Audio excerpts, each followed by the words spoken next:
ISC Serdam Newsweek.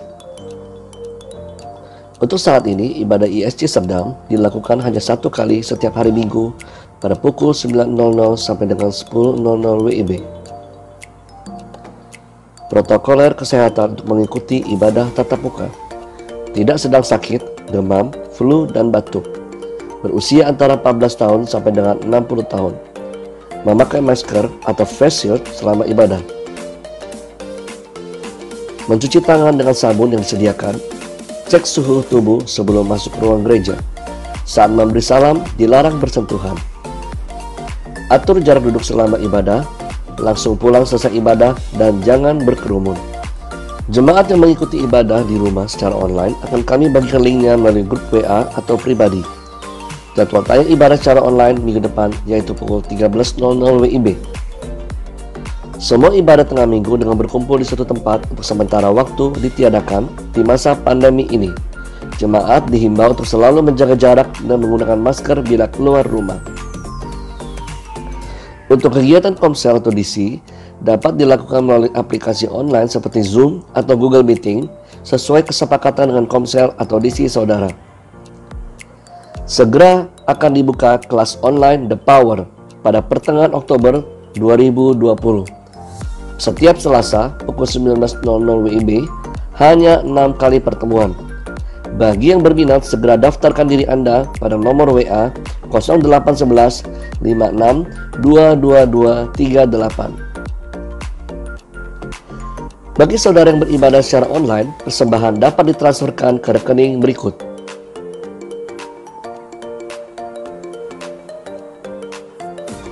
Bukti transfer atau setor bisa saudara foto dan di-WA-kan ke saudari Eva bagian keuangan gereja dengan nomor HP 0812 5705 810 dengan diberi keterangan dari jemaat ISC Serdam. Bagi jemaat yang beribadah di gereja, amplop persembahan dapat diambil di pintu masuk dan persembahan dapat dimasukkan dalam kotak persembahan di belakang setelah ibadah selesai. Dalam masa adaptasi kebiasaan baru ini, tetaplah menjaga kesehatan dan mengikuti protokol perlindungan kesehatan diri yang sudah dianjurkan pemerintah bila keluar rumah. Jangan lupa tetap jaga persekutuan kita dengan Tuhan. Mazmur 31 ayat 25 berkata, "Kuatkanlah dan teguhkanlah hatimu, hai semua orang yang berharap kepada Tuhan." Selamat hari Minggu, terima kasih atas perhatiannya. Salam damai sejahtera, Tuhan Yesus memberkati.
duduk kembali.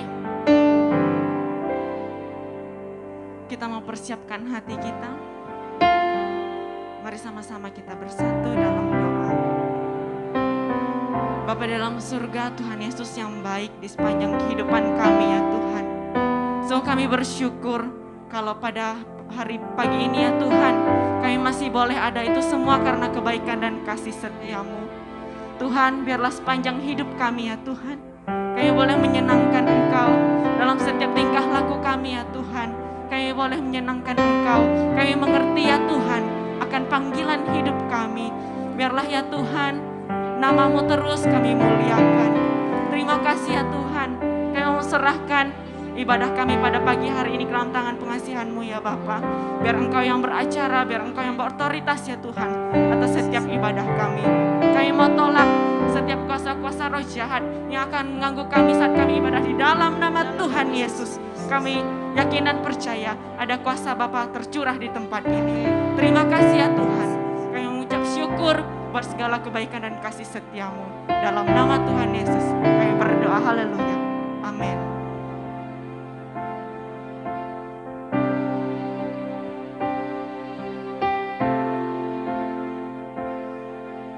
Tuhan hadir di bait kudusnya saat umat mencari wajahnya, berseru, berdoa, sujud menyembah dan menikmati kehadirannya. Tuhan mau dekat dengan kita.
selalu ada bagi kehidupan kami ya Bapa. Biar hati kami ya Tuhan hanya tertuju kepada Engkau saja. Hidup kami ya Tuhan boleh kami persembahkan hanya untuk kemuliaan, hormat bagi nama Engkau. Terima kasih ya Yesus. Kami bersyukur buat kehadiran-Mu Tuhan. Kami bersyukur Tuhan Engkau yang bertahta setiap pujian penyembahan umat-Mu ya Bapa. Saat ini Bapa kami mau mendengarkan kebenaran firman-Mu. Kami mau merenungkan firman-Mu. Allah Roh Kudus, bukalah hati kami selebar-lebarnya. Agar kami dapat menerima sebanyak-banyaknya daripada Engkau Tuhan. Urapi pemikiran kami. Berikan kami hikmat, pengertian, pengwahyuan lebih lagi. Agar kami dapat mengerti akan kebenaran firman-Mu. Tetapi Bapa kami juga tidak sekedar mengerti. Tetapi biarlah kami boleh menghidupi. Bahkan mengalami kebenaran-kebenaran firman-Mu Tuhan atas setiap kehidupan kami. Di dalam nama Yesus Kristus. Urapi telinga kami menjadi telinga seorang murid. Yang mau dengar-dengaran akan kebenaran firman-Mu Tuhan. Karena kami percaya ketika kami membaca, merenungkan, mendengar kebenaran firman-Mu Tuhan, iman kami boleh tumbuh. Engkau berkata iman timbul dari pendengaran firman-Mu Tuhan. Di dalam nama Yesus Kristus. Urapi hati kami Bapa. Kami mau mengkondisikan hati kami menjadi tanah yang baik. Yang siap Tuhan ditanam, disirami benih-benih kebenaran firman-Mu. Dan saat ini Bapa, bila mana ada sesuatu yang tidak berkenan dalam hati kami mau buang itu semua di dalam nama Yesus Kristus. Di dalam nama Yesus Kristus. Terima kasih Bapa. Roh Kudus, bekerjalah Engkau seluas-luasnya, sebebas-bebasnya di tempat ini ya Tuhan. Urapi setiap kami Bapa, pribadi lepas pribadi. Dan kami rindu Tuhan setiap firman yang akan disampaikan Tuhan tidak akan kembali dengan sia-sia. Karena kami percaya firman-Mu terus bekerja atas setiap kami. Dan kami mau bersatu hati di dalam nama Yesus Kristus. Setiap pekerjaan-pekerjaan iblis, roh-roh jahat yang menentang kebenaran firman Tuhan untuk disampaikan pada pagi siang hari ini. Kami mau bersatu hati, kami mau ikat patahkan, hancurkan kuasanya. Di dalam nama Yesus Kristus orang Nazaret, kami berdoa dan mengucap syukur. Terima kasih Bapa, terpuji nama-Mu. Di dalam nama Yesus Kristus kami siap mendengarkan firman-Mu. Sama-sama kita berkata, amin. Beri kemuliaan bagi Tuhan kita. Silakan duduk. Shalom Bapak Ibu, saudara terkasih. Shalom, puji nama Tuhan, saya sangat bersyukur sekali. Mari kita buka dalam 2 Timotius 4 ayat 1-8. Baik Bapak Ibu, kita akan masuk dalam materi kita, yaitu berbicara tentang penuhilah panggilan pelayananmu. Kita akan buka sama-sama dalam kitab 2 Timotius 4. Kita akan baca secara responsoria, saya akan baca yang ganjil. Bapak Ibu Saudara akan membaca yang genap. Penuhilah panggilan pelayananmu di hadapan Allah dan Kristus Yesus yang akan menghakimi orang yang hidup dan yang mati. Aku berpesan dengan sungguh-sungguh kepadamu demi penyataan dan demi kerajaannya. 2.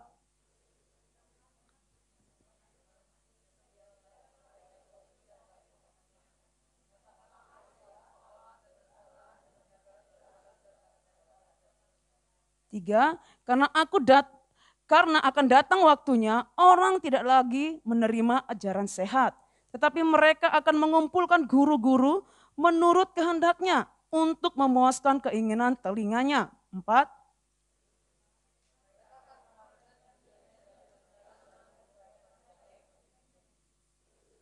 Tetapi kuasailah dirimu dalam segala hal, sabarlah menderita, lakukanlah pekerjaan pemberitaan Injil, dan tunaikanlah tugas pelayananmu. 6.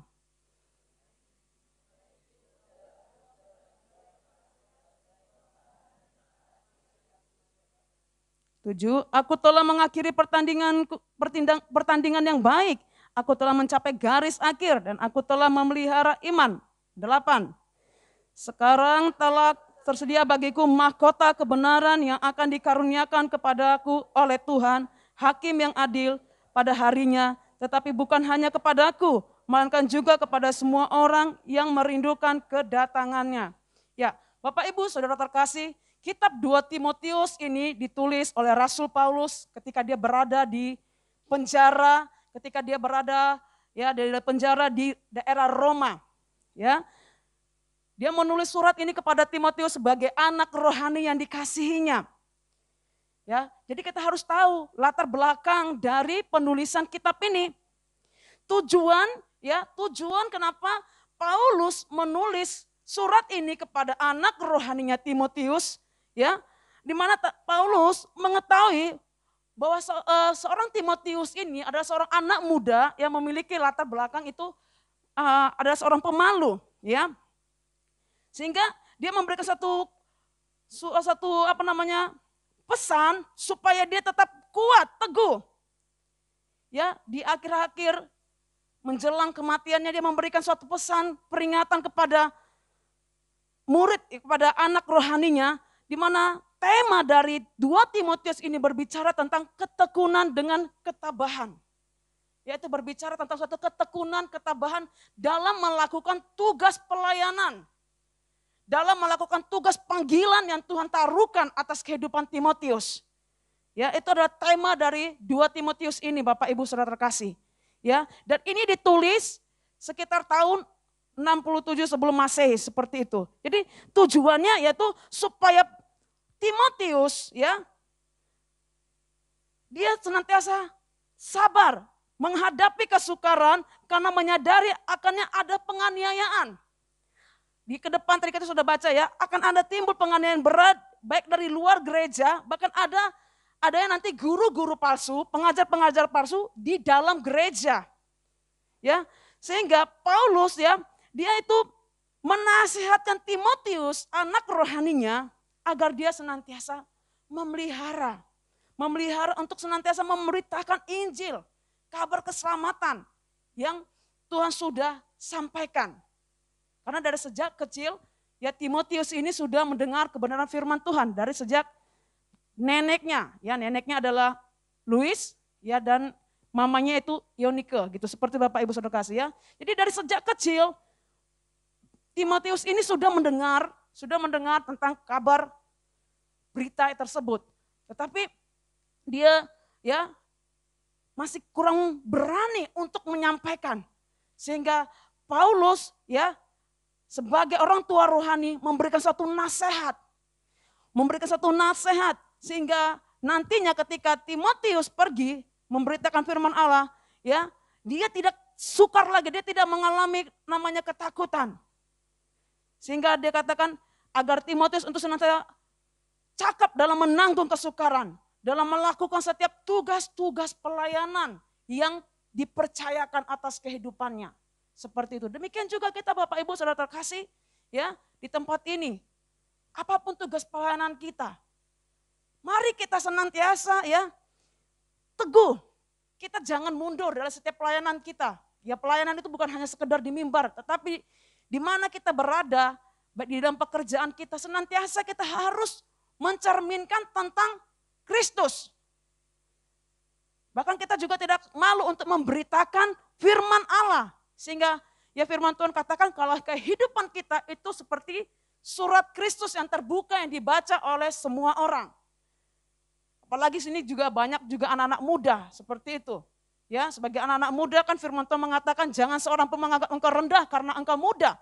Jadilah teladan dalam perkataan, dalam perbuatan dan sikapmu, gitu. Jadi kita harus senantiasa, ya, seperti Timotius, seperti Paulus menasihatkan anak rohaninya Timotius. Demikian juga, ya, mungkin di tempat ini Kojo menasihatkan setiap para pengerja di tempat ini. Bila nasihat itu kita tahu, ya, orang tua rohani kita hendak mau meninggalkan kita, pasti kita akan dengar baik-baik. Dengar baik-baik pesan terakhir. Pesan akhirnya seperti itu. Bahkan bukan hanya sekedar didengar, tapi dipegang, disimpan baik-baik. Seperti halnya Timotius. Ketika dia tahu, ya, orang tua rohaninya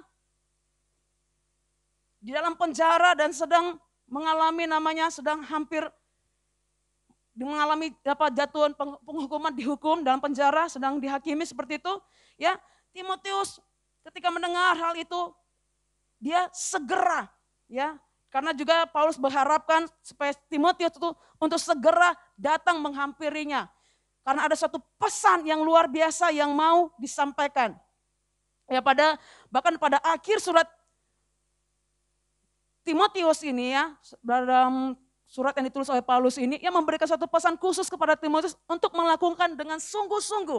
Untuk melakukan dengan sungguh-sungguh setiap panggilan yang Tuhan percayakan atas kehidupannya. Ya, dia meminta, saya akan banyak memfokuskan pada hari ini itu di ayat yang pertama. Khusus di ayat yang pertama, karena itu yang disampaikan oleh gembala, kamu nanti khusus untuk ayat pertama saja untuk menyampaikan kepada jemaat Tuhan di sana. Ya seperti itu Bapak Ibu, kita akan fokus di dalam 2 Timotius 4 pasal yang pertama. Itu yang akan kita bahas di pagi siang hari ini. Kita baca sekali lagi Bapak Ibu, di ayat 1 dikatakan, di hadapan Allah dan Kristus Yesus yang akan menghakimi orang yang hidup dan yang mati, aku berpesan dengan sungguh-sungguh kepadamu demi pernyataan dan demi kerajaannya. Di situ ada satu katakan, ya, di hadapan Allah dan Kristus yang akan menghakimi orang yang hidup dan yang mati, aku berpesan dengan sungguh-sungguh. Jadi ini ada satu pesan, ya, satu pesan yang luar biasa. Bahkan dikatakan situ pernyataan tentang di hadapan Allah dan Kristus Yesus bukan hanya tertulis hanya di 2 Timotius pasal 4 ayat 1 ini saja, tetapi Paulus juga menuliskan dalam 1 Timotius 5 ayat 21, bunyinya hampir sama, pernyataan seperti ini hampir sama. Pernyataan tentang di hadapan Allah dan Kristus. Kita lihat dalam 1 Timotius 5 ayat 21. Ya, 1 Timotius 5 ayat 21 dikatakan di situ, di hadapan Allah dan Kristus Yesus dan malaikat-malaikat pilihannya, kupesankan dengan sungguh kepadamu, camkanlah petunjuk ini tanpa prasangka dan bertindaklah dalam segala sesuatu tanpa memihak. Ya, dari teks aslinya ini merupakan bentuk kalimat sumpah. Ya, di hadapan Allah, seperti halnya ketika seseorang dilantik, seorang pejabat dilantik gitu ya, pasti dia akan, saya di hadapan, sambil dia memegang Alkitab atau kitabnya gitu kan, di hadapan saya berjanji saya apa. Demikian juga ini, firman Tuhan ini, saudara Bapak Ibu, ini merupakan suatu kalimat sumpah. Ya, sumpah yaitu gunanya untuk menekankan, menegaskan bagaimana pentingnya nasihat yang akan disebutkan pada ayat selanjutnya. Jadi ini suatu pernyataan, suatu kalimat sumpah dari Paulus kepada Timotius anak rohaninya. Jadi teks aslinya ini berbicara tentang kalimat sumpah.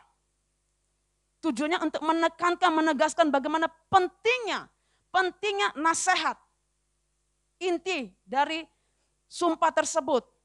Nanti selanjutnya minggu-minggu akan datang akan dibahas oleh hamba-hamba Tuhan lainnya, apakah itu Kojo dan selanjutnya gitu ya. Itu intinya bagaimana pentingnya nasihat yang akan disebutkan. Jadi dikatakan situ di hadapan Allah dan Kristus Yesus, ya, dan malaikat-malaikatnya. Ya, jadi kita melihat dalam 1 Timotius 5 ayat 21 ini Bapak Ibu, di sini ada seperti 3 unsur ya, 3 unsur yaitu Allah, Kristus Yesus, dan malaikat-malaikat ya. Kalau kita lihat di situ ada 3 unsur ya, Allah, Kristus Yesus, dan malaikat-malaikatnya. Tetapi ya, penyebutan Yesus di sini tanpa disertai tentang keterangan apa-apa. Kita tidak tahu Yesus ini sebagai apa di situ. Tidak ada kejelasannya. Tetapi dalam 2 Timotius 4 ayat 1 yang tadi sudah kita baca, di situ kita lihat ada 3 aspek ya, 3 aspek dari fungsi Yesus. Kalau kita melihat dari 2 Timotius 4 ayat 1 tadi, ada 3 aspek dari fungsi Yesus. Yang pertama di situ dikatakan dia sebagai hakim. Ya. Karena dikatakan itu yang di hadapan Allah dan Kristus yang akan, berarti fungsinya kan menghakimi, ya, menghakimi orang yang hidup dan yang mati. Itu 3 fungsi yang kedua, yaitu bahkan dikatakan di situ dikatakan, aku berpesan dengan sungguh-sungguh kepadamu pernyataan dan demi kerajaannya. Berarti yang Kedatangannya yang kedua kali. Ya, berbicara tentang kedatangan Tuhan yang kedua kalinya. Bahkan kemudian tentang kerajaannya. Tentang kerajaan yang akan datang.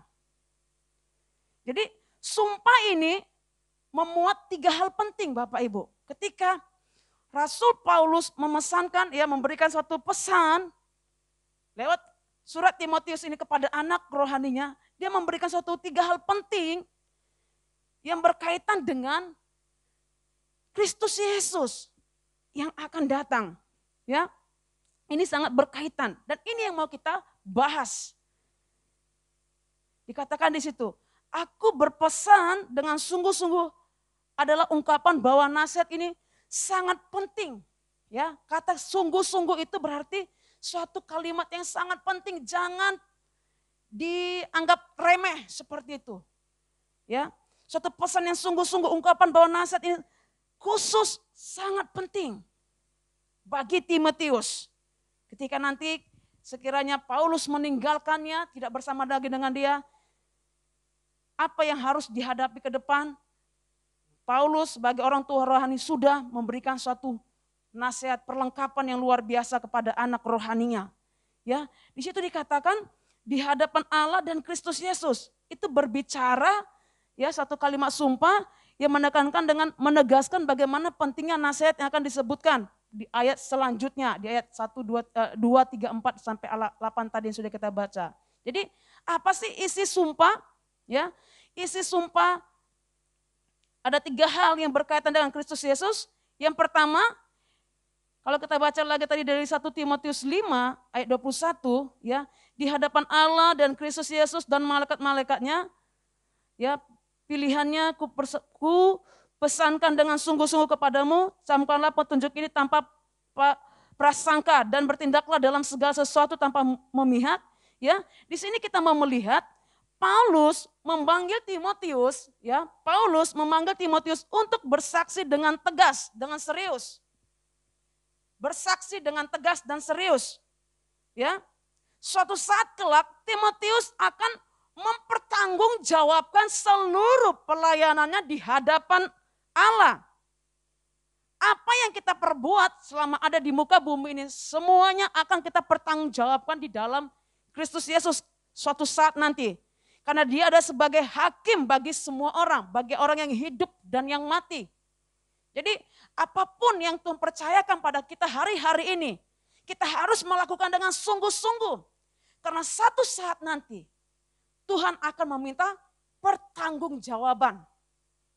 Ya Bapak Ibu, Tuhan akan meminta pertanggungjawaban. Jadi Paulus ini memanggil Timotius, murid ya anak rohani yang dikasihnya, supaya lekas datang menghampirinya, berjumpa dengan dia. Karena satu pesan khusus. Ya, pesan khusus. Yang nanti berkaitan dengan kedatangan Yesus kedua kalinya. Supaya apa? Supaya Timotius dalam melakukan tugas panggilannya, ya, itu senantiasa bertanggung jawab, mempertanggungjawabkannya. Apa yang diperbuatnya selama dia ada di muka bumi ini suatu saat nanti akan dipertanggungjawabkan di hadapan Tuhan. Ya, dipertanggungjawabkan. Jadi di dalam kalimat itu ya, di hadapan Allah Yesus Kristus dan malaikat-malaikatnya itu berisi tentang suatu kalimat sumpah ya. Ya, satu kalimat sumpah. Jadi sini dikatakan Paulus ingin menegaskan bahwa satu saat nanti kelak apa yang diperbuat oleh Paulus selama dia melakukan tugas panggilan pelayanannya, suatu saat nanti kelak Timotius harus mempertanggungjawabkannya di hadapan Allah. Bahkan ya, di mana di hadapan Allah Yesus Kristus sebagai hakim bagi semua orang. Dan sama juga dengan kehidupan kita. Bapak, Ibu, Saudara terkasih. Apapun yang saat ini, yang Tuhan percayakan atas kehidupan kita, pelayanan apapun itu, sekecil apapun itu. Ya, sekali lagi saya katakan pelayanan bukan hanya sekedar di mimbar, di rumah juga pelayanan, di pekerjaan kita juga pelayanan, seperti itu. Ya, suatu saat nanti Tuhan meminta pertanggungjawaban akan hal itu. Apakah kita benar-benar melakukan tugas panggilan pelayanan itu dengan segenap hati. Karena firman Tuhan katakan, segala sesuatu yang dijumpai oleh tanganmu, lakukanlah semuanya itu dengan seperti untuk Tuhan, bukan untuk manusia. Apakah kita melakukan hal itu seperti untuk Tuhan? Atau sekedar asal-asalan saja? Karena suatu saat nanti itu akan dipertanggungjawabkan di hadapannya. Lalu kalau kita melihat dalam kalimat pernyataan ya, demi pernyataannya. Hal kedua tentang isi sumpah tersebut, tadi yang pertama yaitu di hadapan Allah dan Kristus Yesus dan malaikat-malaikatnya. Sekarang dari kalimat demi pernyataannya, ya. Kalau kita melihat dalam tadi 1 Timotius 6, 1 Timotius 6, boleh kita baca dulu 1 Timotius 6 ayat 13.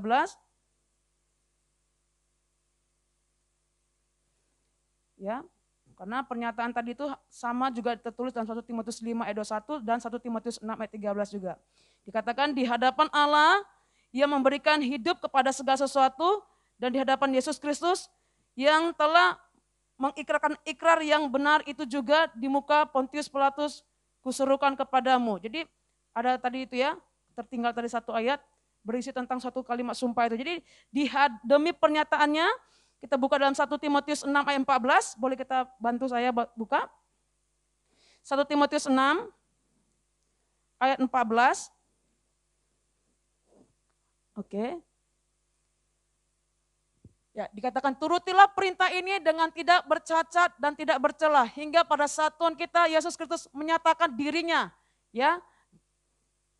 Suatu pernyataan ya, dikatakan demi pernyataannya berkaitan dengan kedatangan Tuhan Yesus Kristus kedua kalinya sebagai hakim.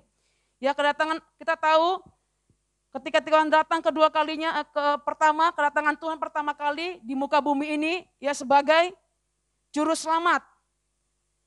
Ibrani 9 ayat 26b, boleh bantu? Ibrani 9 ayat 26b, di situ berkata,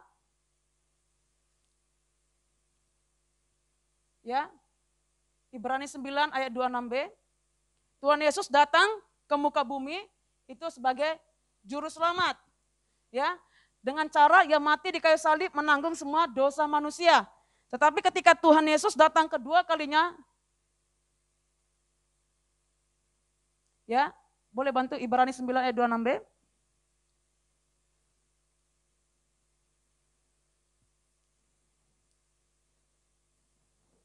Ya, Tuhan Yesus sudah datang sebagai juru selamat ke dunia ini. Dan nanti ketika kemudian Dia terangkat naik ke surga, ya, dan suatu saat nanti Dia akan datang lagi ke dunia ini.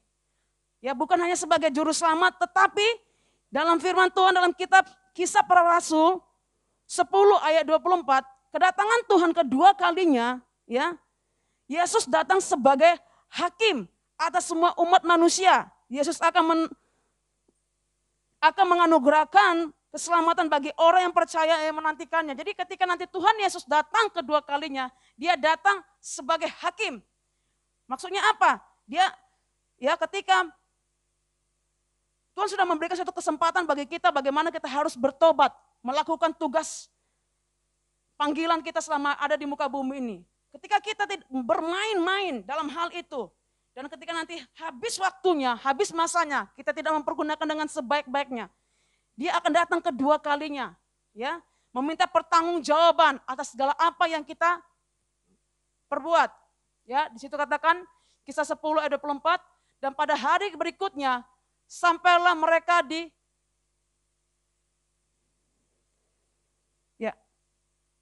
Kaisarea.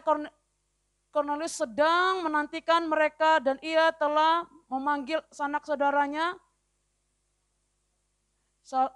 dan sahabat-sahabatnya berkumpul. Kisah 10:24 ya. Mungkin saya salah tulis ayat kali ya. 42 bukan 24, sorry, maaf. Ayat 42, ayat 42. Saya salah ketik. Dan Ia telah menugaskan kami memberitakan kepada seluruh bangsa dan bersaksi bahwa Dialah yang ditentukan Allah menjadi hakim atas orang-orang hidup dan orang-orang mati, ya. Jadi demi pernyataan ini dikatakan bahwa nantinya ketika Yesus datang kedua kalinya, Yesus akan bertindak sebagai hakim atas semua manusia, baik yang hidup dan yang mati. Ya, dia menyatakan pernyataan tentang dirinya. Bahkan dikatakan Yesus akan menganugerahkan keselamatan bagi orang yang menantikannya. Ibrani 9 ayat 28. Ibrani 9 ayat 28.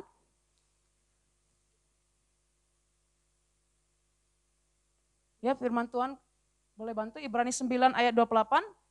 Dikatakan memang perjanjian yang pertama juga mempunyai peraturan-peraturan. Ibrani 9 ayat 28. Demikianlah pula Kristus hanya satu kali saja mengorbankan dirinya untuk menanggung dosa banyak orang. Sesudah itu ia akan menyatakan dirinya sekali lagi dan menanggung dosa untuk menganugerahkan keselamatan kepada mereka yang menantikan dia. Ya, jadi dia akan datang kedua kalinya ke muka bumi ini. Jadi hal yang pertama tadi di hadapan Allah dan Kristus Yesus dan malaikat-malaikatnya, itu berarti suatu kalimat sumpah, ya, menegaskan kalimat sumpah di mana Paulus menulis surat kepada Timotius. Dikatakan surat ini berisi suatu saat kelak nanti Timotius akan mempertanggungjawabkan seluruh pelayanan yang ada di muka bumi ini. Kemudian demi pernyataannya itu berkaitan dengan kedatangan Tuhan Yesus Kristus kedua kalinya. Di mana Tuhan akan datang kedua kalinya bukan lagi sebagai juru selamat saja, tetapi dia akan datang sebagai hakim atas orang yang hidup dan yang mati. Yang ketiga itu berbicara demi kerajaannya. Ya. Maksud dari demi kerajaannya itu berbicara tentang Yesus akan menegakkan kerajaannya pada waktu kedatangannya untuk menghakimi dunia dan menegakkan kedaulatan, yaitu yang mana katakan kuasanya yang tertinggi. Ya, sehingga semua ciptaannya akan mengenal dia sebagai Tuhan yang berdaulat. Ya, sebagai Tuhan yang berdaulat. Filipi 2 ayat 9 sampai 11. Boleh bantu dengan cepat? Filipi 2 ayat 9. Filipi 2 ayat 9 ayat sampai 11. Ya, itulah sebabnya Allah sangat meninggikan dia dan mengaruniakan kepadanya nama di atas segala nama. 10. Supaya dalam nama Yesus bertekuk lutut segala yang ada di langit dan yang ada di atas bumi, yang ada di bawah bumi. 11. Dan segala lidah mengaku Yesus Kristus adalah Tuhan bagi kemuliaan Allah Bapa kita. Ya, di sini dikatakan bahwa Yesus akan menegakkan kerajaannya pada waktu dia datang kedua kalinya. Ya, kata kerajaan ini berarti dia akan memerintah sebagai raja. Dia akan memerintah sebagai raja di muka bumi ini. Jadi dalam 2 Timotius 4 ayat 1 yang tadi kita sudah baca Bapak Ibu, ada 3 unsur yang disampaikan. 3 unsur yang disampaikan. Pesan sumpah yang mau disampaikan Paulus kepada Timotius. Itu berbicara tentang kedatangan Kristus kedua kalinya. Di situ ada 3 unsur. Yang pertama, berbicara tentang kedatangan Tuhan. Lalu yang kedua, itu berbicara tentang pengadilannya. Dan ketiga, itu menegakkan pemerintahannya. Inilah pesan, suatu sumpah, pernyataan pembuka kepada Paulus, kepada Timotius. Ya, isinya nanti selanjutnya di minggu akan datang dijelaskan apa isinya tentang sumpah tersebut. Tapi ini saya akan masih menjelaskan tentang unsurnya saja. Unsur yang disampaikan dari sumpah tersebut itu berbicara tentang kedatangan Tuhan, berbicara tentang pengadilannya, bahkan berbicara tentang pemerintahan yang diartikan bahwa Yesus akan datang untuk memerintah sebagai raja. Ya. Yesus Kristus akan datang untuk memerintah sebagai raja dan untuk menghakimi semua orang yang hidup maupun yang mati. Karena itu Bapak Ibu Saudara terkasih, ya, sesuai dengan tema di sepanjang bulan ini kita belajar tentang penuhi panggilan pelayananmu. Mari kita memiliki suatu sikap, respon yang benar terhadap pelayanan kita hari-hari ini. Ya, karena kita tahu ya kondisi saat ini sedang sukar ya akibat dari COVID-19. Apakah itu membuat kita menjadi lemah dalam melayani Tuhan? Ya, satu hal, ya, saya baru kehilangan seorang adik saya, kehilangan saudara kandung saya sendiri, tetapi itu tidak membuat saya mundur. Tidak membuat saya mundur, saya akan terus maju beritakan pemberitaan Injil kemanapun Tuhan bawa. Ya, namanya juga orang-orang yang kita kasih dipanggil Tuhan, ya berarti sudah selesailah pertandingannya di muka bumi. Bagaimana kita yang masih hidup, yang masih ada di bumi ini, bagaimana kita menyelesaikan pelayanan kita, tugas panggilan yang Tuhan percayakan atas kehidupan kita, memberitakan kabar keselamatan Injil itu bagi setiap jiwa-jiwa, karena masih banyak di luar sana yang belum mendengarkan kabar keselamatan itu. Apakah itu di lingkungan tempat tinggal kita? Itu menjadi tugas siapa? Tugas kita, saudara, Bapak Ibu Saudara kasih. Mari penuhi panggilan kita, panggilan pelayanan yang Tuhan percayakan atas kehidupan kita. Saya undang semua bangkit berdiri. Kalau firman Tuhan pada pagi hari ini mengingatkan kita, menasihatkan kita. Sebagaimana Paulus memberikan nasihat kepada anak rohaninya. Untuk dia tetap kuat, teguh. Karena ke depan keadaan bukan semakin baik tetapi semakin sulit. Dia memberikan satu pesan agar Timotius untuk senantiasa sungguh-sungguh, untuk senantiasa kuat dalam menghadapi kemungkinan-kemungkinan aniaya yang akan terjadi di depan. Demikian juga firman Tuhan ini juga menasihatkan kita untuk senantiasa sabar, bertekun, dan senantiasa setia dalam pelayanan kita. Mari responi kebenaran firman Tuhan pada pagi hari ini. Kita angkat satu pujian. Hidup ini adalah kesempatan, hidup ini adalah untuk melayani Tuhan. Terima kasih Tuhan Yesus. Terima kasih Bapa.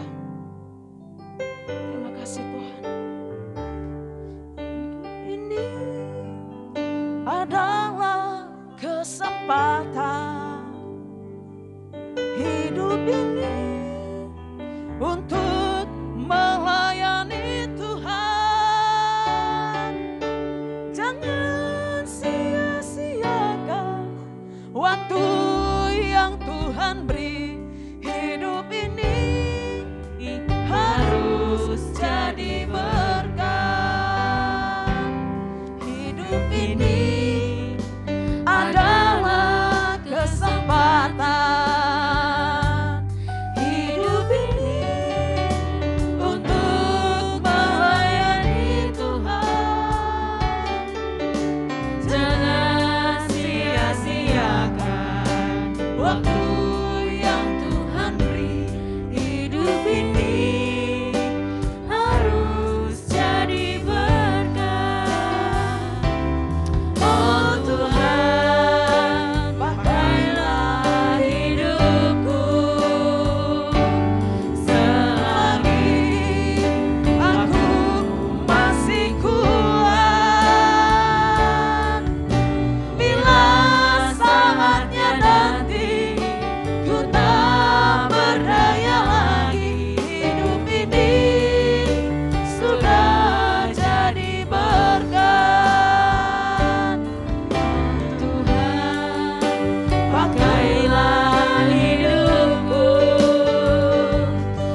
pagi menjelang siang ini firman Tuhan menegur kita, mengingatkan kita agar kita senantiasa kuat teguh dalam meresponi setiap kebenaran firman Tuhan. Kita senantiasa kuat teguh dalam panggilan Tuhan atas kehidupan kita. Mari Bapak Ibu, ambil waktu di hadapan Tuhan.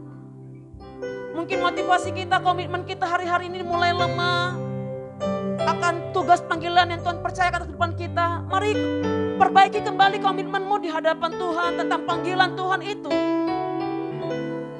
Komitmen kembali. Mari ambil komitmen, suatu sikap untuk senantiasa kita kuat dalam memenuhi panggilan pelayanan yang Tuhan percayakan atas kehidupan kita.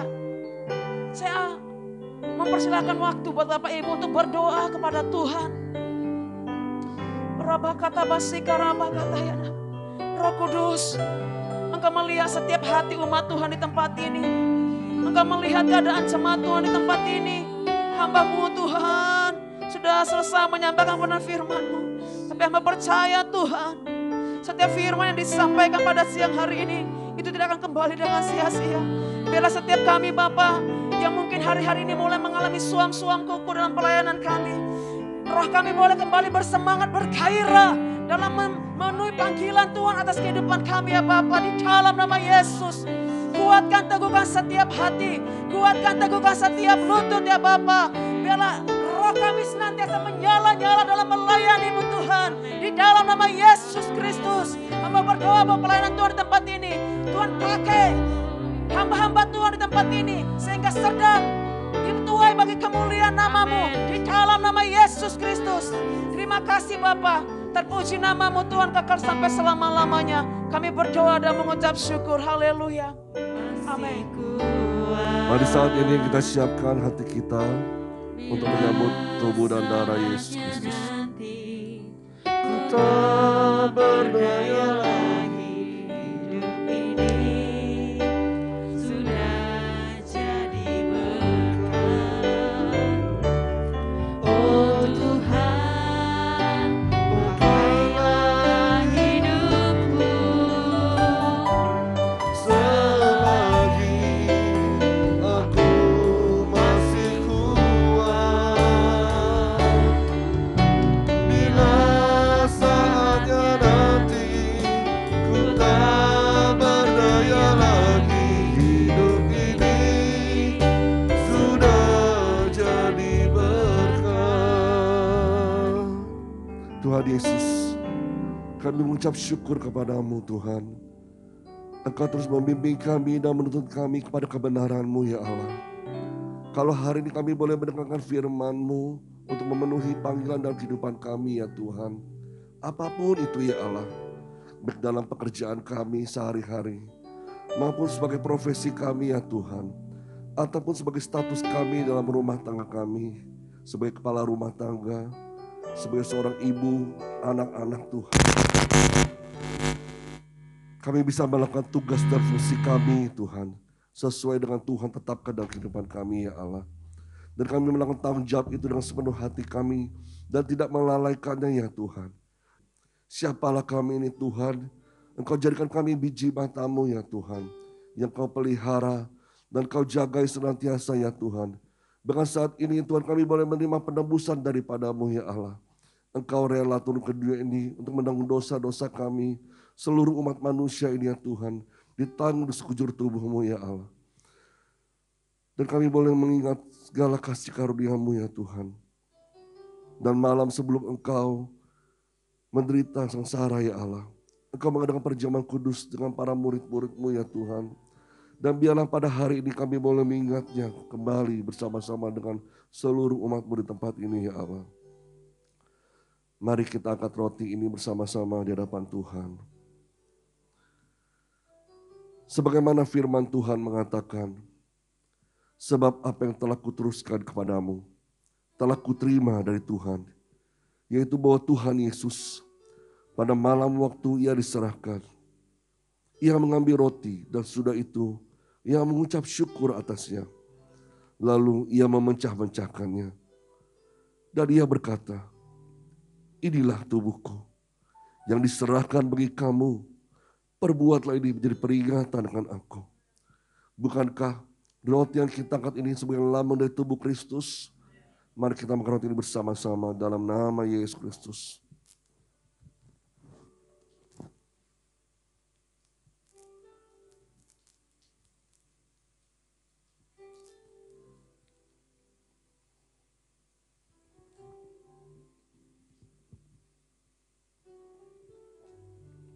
Mari kita juga mengangkat cawan anggur di tangan kanan kita, saudara terkasih. Demikian juga ia mengambil cawan sudah makan. Lalu Tuhan Yesus berkata, cawan ini adalah perjanjian baru yang dimateraikan oleh darahku. Perbuatlah ini setiap kali kamu minumnya menjadi peringatan akan aku. Sebab setiap kali kamu makan roti ini dan minum cawan ini, kamu memberitakan kematian Tuhan sampai ia datang kembali. Bukankah anggur yang kita angkat ini sebagai lambang dari darah Kristus? Mari kita minum anggur ini bersama-sama dalam nama Yesus Kristus. Mari kita mengucap syukur kepada Tuhan. Terima kasih ya Yesus. Terima kasih untuk pengorbananmu.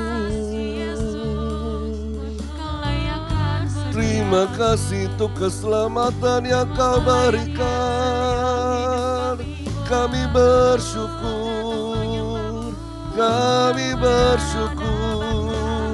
buat tubuh dan darahmu, oh Yesus. Keselamatan kau berikan bagi kami. Engkau pulihkan kami ya Tuhan dalam segala hal. Kau jadikan kami anak milik kepunyaan-Mu Tuhan. Terima kasih Yesus. Terima kasih Yesusku. Terima kasih Yesusku. Puji syukur hanya bagi Tuhanku. Terima kasih Yesusku. Terima kasih Yesusku. Puji syukur hanya bagi Tuhanku. Terima kasih Yesusku. Terima kasih Yesusku. Puji syukur hanya bagi Tuhanku. Terima kasih Yesusku. Terima kasih Yesusku. Puji syukur hanya bagi Tuhanku. Puji syukur. Puji syukur hanya bagi Tuhanku. Puji syukur hanya bagi Tuhanku.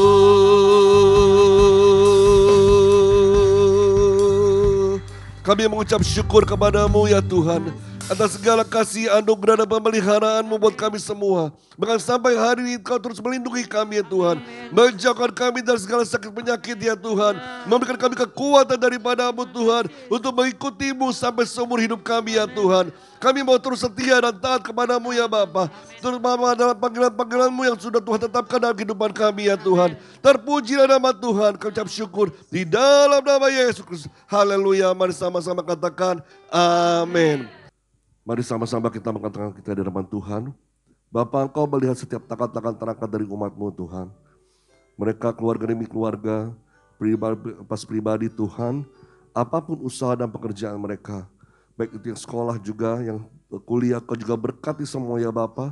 Keluar masuk mereka, Kau berkati berlimpah-limpah. Dan Kau melindungi mereka Tuhan. Dijauhkan dari segala sakit penyakit, ataupun orang-orang yang hendak menjahati mereka ya Bapa. Perlindungan-Mu sempurna kepada anak-anak milik Tuhan di dalam nama Yesus Kristus. Dan biarlah berkat yang terbaik dari Allah Bapa. Kasih Tuhan Yesus Kristus. Kuasa Allah Roh Kudus menyertai setiap umat-Mu di tempat ini. Dari sekarang sampai selama-lamanya. Sampai Tuhan Yesus datang kedua kalinya. Menjemput kita semua di awan-awan yang permai. Kita semua telah diberkati Tuhan, sama-sama katakan amin.